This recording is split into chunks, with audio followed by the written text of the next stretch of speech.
Hey, it's Sucrose! Are you here to explore the snowy mountain too? You scared me. Please, don't scare me like that. I was giving my research report some much-needed consideration. But you were just standing over there, staring into space. Not at all. I was just thinking of a name for a new subspecies of sweet flower I propagated. It has seeds that are 4 times as large as normal.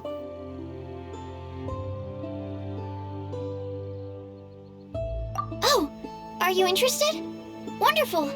Next time, please allow me to show you the fruits of my work. It's a shame. If I wasn't coming to this mountain, I would have brought some samples with me.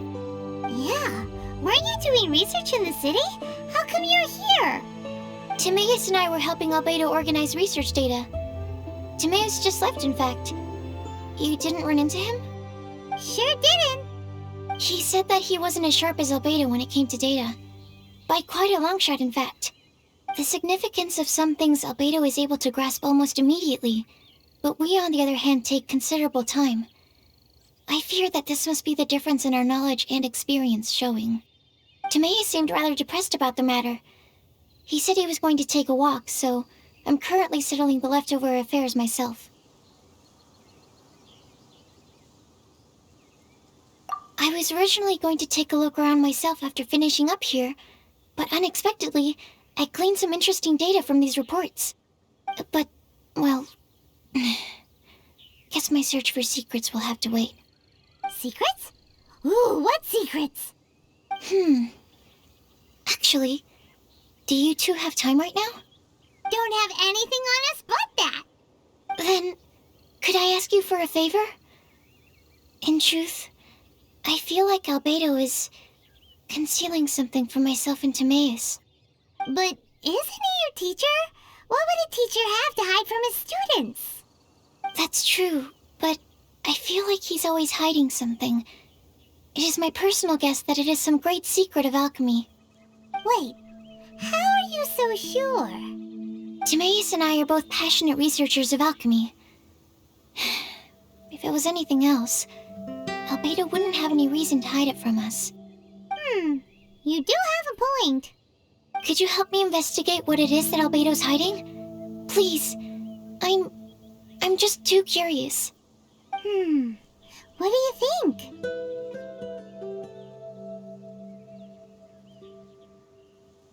Yes! Thank you, thank you.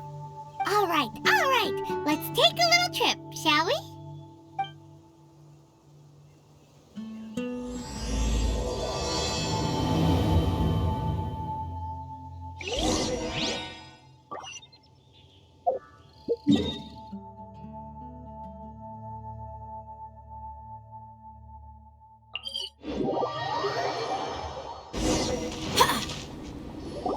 Albedo! Why are you here? Are you lost? No, we're not.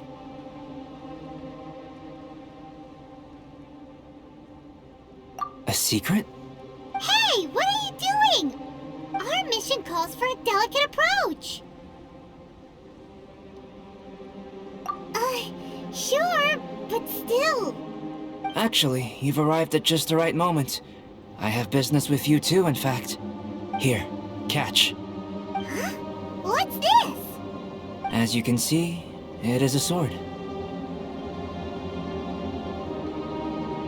I did not make the sword. However, I did add some alchemical touches to it. Would you like to try it out? My research indicates that this sword has some unique properties. Only you can use it. But I need to gather data from it quite urgently. So, could I bother you to use it in battle? Wait a second. How can there be a sword that only one person can use? Very astute of you. This sword has indeed had a curse laid upon it. An ordinary person would be unable to wield it at all. However, you are an exception. Huh? Or perhaps I should say that only you are immune to the curse. As such, who could I find to help me if not you? we gain little from saying more. Go find some monsters nearby. After all, some things are best discovered through practice.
Over here! It's with this brat!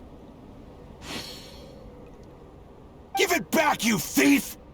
Treasure hoarders? There are treasure hoarders in a place this cold? Enough talk! Hand it over! Watch out!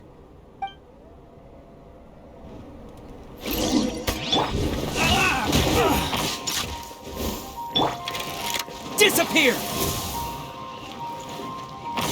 Let it rain! Time for retribution!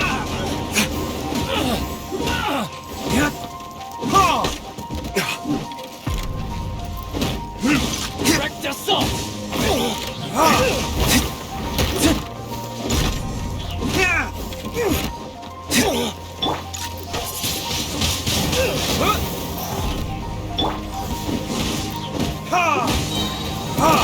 Time for retribution!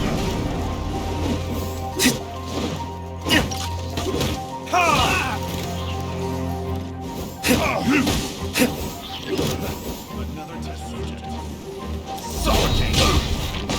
That tingle?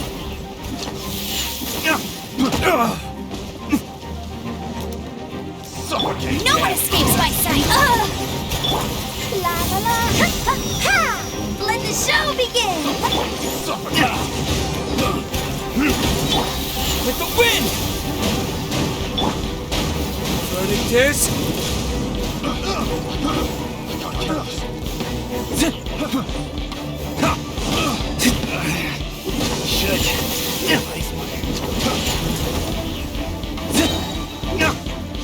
That tingle? Suffocate! Time for retribution! Picked. Now that's rich! Treasure hoarders calling us thieves? They certainly arrived quickly.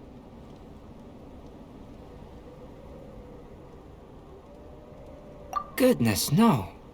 They seem to have been talking about this sword. What's going on? Why are you looking at me like that? Of course I didn't steal this sword. Not long ago, the Knights caught a band of treasure hoarders outside the city. The goods they were smuggling were also impounded. This sword was one of those items. We believed it to be stolen plunder, but no one came to claim it. Nor could we find out where it came from, so it languished in our stores. I noticed it quite by chance while in our storehouse. To tell you the truth, such an old sword would see little use outside of alchemy. You claimed it for yourself? Just like that? So, then what happened? You just took it with you? Indeed. And I initially intended to perform some experiments on it, but I unexpectedly discovered its true origins in the process. This ancient-looking weapon once passed through the hands of a now-deceased blacksmith. It is a legendary, magical sword. A magical sword? It is said that the smith vanished not long after creating the weapon, with the weapon subsequently becoming lost to time. Working backwards from its eventual fate as plunder, one can guess that it was then stolen by the treasure hoarders, where it remained in obscurity till recently. The blacksmith who made this weapon disappeared? That's kinda spooky. No wonder it's cursed. Exactly. Do you know the story of Durin in this mountain? Durin was the black dragon who menaced Mondstadt, before finally being defeated by the combined efforts of the Valen and the Animo Archon Barbados. After a fierce battle, the vanquished Durin crashed to ruin here, falling into the thick snow. Snow gathers atop this mountain and never melts, which is a most curious phenomenon. Which leads one to wonder, was Durin's fall here purely by chance, or was it intent? Could it really have been intent? Perhaps this place was chosen as a gravesite precisely so that the snow's power could seal the corrosive toxin coming from Durin's body. It seems plausible that Barbados would think of such a method. Huh. Was Barbados such a capable god? Well, these are just my postulations. I don't have any evidence. But what's for certain is that this mountain and Durin are deeply intertwined. In fact, I believe that the very sword in your hand has Durin's remains in it. A dragon's remains? Indeed. The dragon's eyes, claws, and scales ground into dust before being used to coat the blade. In this way, Durin's corruption and venom entered into the sword and became the source of its power. This is very advanced craftsmanship. I presume that having successfully forged the weapon, the smith must have tried it out themselves in their joy. But using the sword in battle would have allowed the corruption to seep through the blade's handle and into their bodies. Ordinary mortals cannot withstand such power. The blacksmith must then have fled, driven mad by the curse, before meeting their end in some unknown place. You've purified the Valen's tears before, which is a very rare ability indeed. This ability has protected you from being corrupted or poisoned, and you can completely eliminate their effects, which is why you and only you can properly wield this sword. Still, this sword really is huge. Yikes! It's glowing! As far as I'm concerned, this is where the real experiment begins. This sword is still very weak at present. However, it is able to absorb energy, and through that, it is able to constantly become stronger. In some sense, He could even say that it is a living thing. Well then, traveler, adventure with it to your heart's content. I need you to help it grow. I believe that we will soon have all the proof that we need.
Guess we can rest a bit.